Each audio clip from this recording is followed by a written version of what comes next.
Walaupun kamu sudah menggendong emak kau dari Madinah ke Mekah, dari Mekah ke Arafah, digendong lagi, balik dari Arafah ke Mekah, dari Mekah ke Madinah, diceboki, di segala kan, itu belum bisa membalas sekali ngeden melahirkannya, itu belum bisa.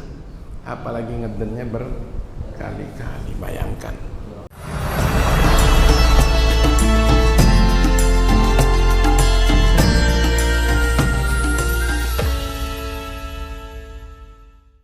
Di dalam Ramadan itu Allah turunkan Al-Quran. Tidak sembarangan. Al-Quran itu berisikan 3 kekayaan spektakuler. Itu minimalnya paling tidak ada 3 kekayaan, bukan sekedar keistimewaan, kekayaan. Dan kekayaannya bukan sekedar mewah tapi spektakuler. Ini yang mesti kita rasakan, mesti kita yakini. Yang pertama, petunjuk Allah menjamin hidup untuk manusia selamat dunia dan akhirat. Cobalah konsep kompas pedoman hidup yang menjamin keselamatan dunia dan tidak sembarangan. Ijazah kecil, ijazah. Ya, pengakuan pangkat tuh nggak ada nilainya itu dibandingkan dengan Al-Quran itu. Dan itu diturunkan di bulan Ramadan, luar biasa.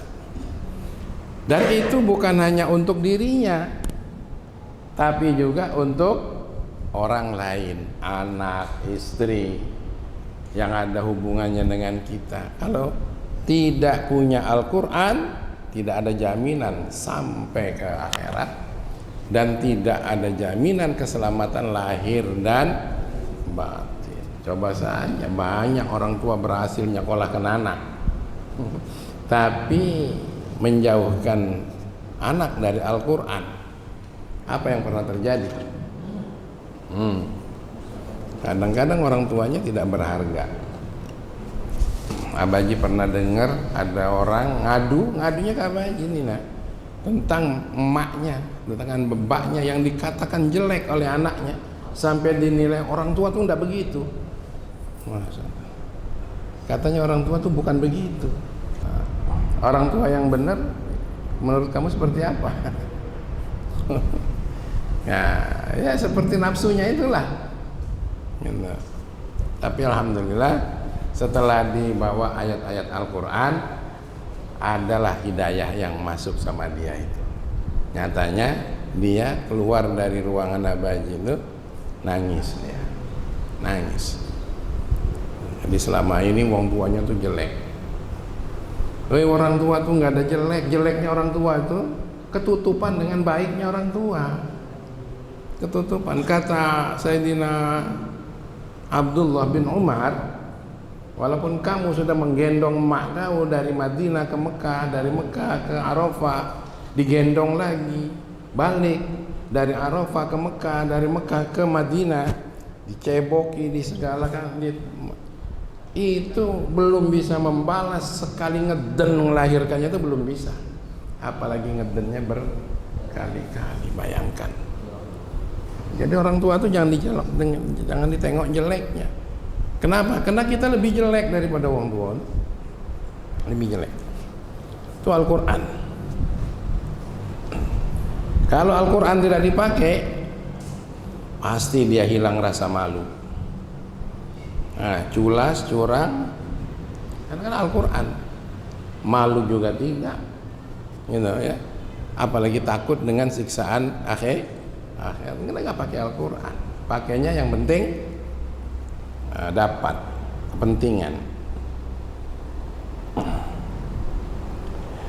Yang kedua, Al-Quran itu kalau dikatakan tadi itu petunjuk hidup, kita sudah tahu dalilnya hudal lin nas. Kemudian yang kedua, sumber segala ilmu, wa bayyinatim minal huda. Petunjuk apa saja tentang matematika, tentang fisika, tentang politik, tentang hukum, itu ya, akan menjadi lurus manakala dengan penjelasan dalam Al-Qur'an. Tapi kalau tidak ada Al-Quran, senjatanya menjadi kejahatan, kekuasaannya menjadi kejahatan. Cobalah itu, hartanya jadi kejahatan. Tapi kalau dengan Al-Quran, hudan linnas wa bayyinatin minal huda, terang benderang siapa yang pegang senjata. Kalau Al-Quran senjatanya untuk nyelamatin, tapi tidak pakai Al-Quran senjatanya pasti untuk membinasakan. Itu yang kedua. Yang ketiga, wal furqan. Orang yang menggunakan Al-Quran pasti tampilannya beda. Beda. Tampilan apa? Bukan tampilan fisik, baik.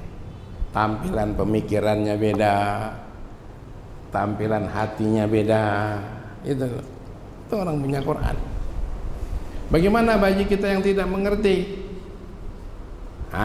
Ini banyak pendapat ulama yang tidak mengerti sekalipun Allah akan kasih hidayah begitu. Tapi asal rajin baca Quran nih, kita nggak tahu apa arti Fatihah, apa arti Qul a'udzu birabbil falaq, Qul a'udzu birabbin nas. Tapi dibaca saja isi Al-Quran itu akan diberikan menjadi karakter buat kita. Gitu.